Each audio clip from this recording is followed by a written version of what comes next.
দুর্গাপুজোর মতো সেকালে কলকাতায় বাবুদের সরস্বতী পুজোতেও জাঁকজমকের কোনো খামতি ছিল না। সরস্বতী পুজোতেও চলতো বাবুদের একে অপরকে টেক্কা দেওয়ার প্রতিযোগিতা।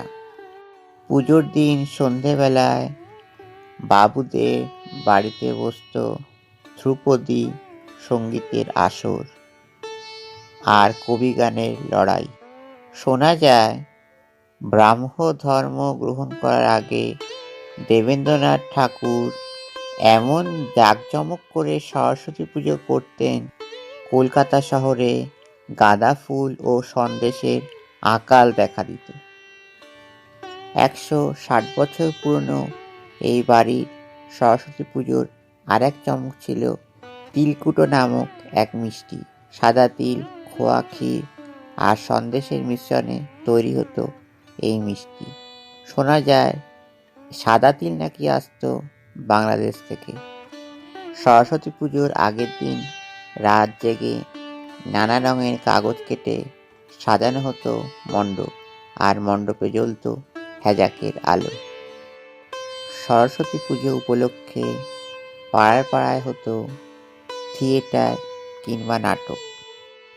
সরস্বতী পুজো উপলক্ষে প্রতি বছর শিকদার বাগানের একটি ক্লাবে আসতে ছবি বিশ্বাস।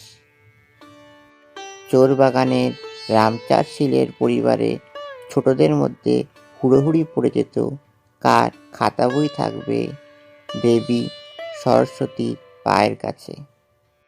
1935 সালে কুমোরটুলির প্রখ্যাত শিল্পী NC পালের তৈরি দেবী সরস্বতী প্রতিমার দাম ছিল 35 টাকা। পুজোর দিন ছোট ছোট ছেলেমেয়েরা ধুতি পাঞ্জাবি এবং লাল পেড়ে বাসন্তী রঙের শাড়ি পরে রাস্তায় বের হতো। তখন মনে হতো এ যেন এক অন্য কলকাতা। পুজোয় বাজানো হতো গান।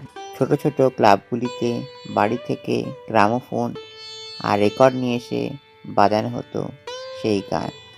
আর অবস্থাপন্ন ক্লাবগুলিতে ভালভ অ্যাম্পলিফায়ার দিয়ে বাজানো হতো গান।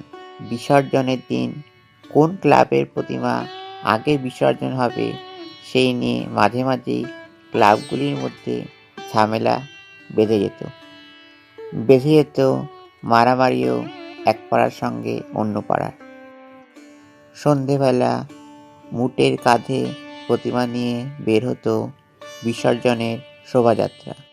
এই শোভাযাত্রায় থাকতো কার্বাইড গ্যাসের আলো ও নানা ধরনের সং। এখন তো সব আধুনিক হয়ে গেছে, হারিয়ে গেছে বাঙালির পুজো পার্বণের অনেক কিছুই।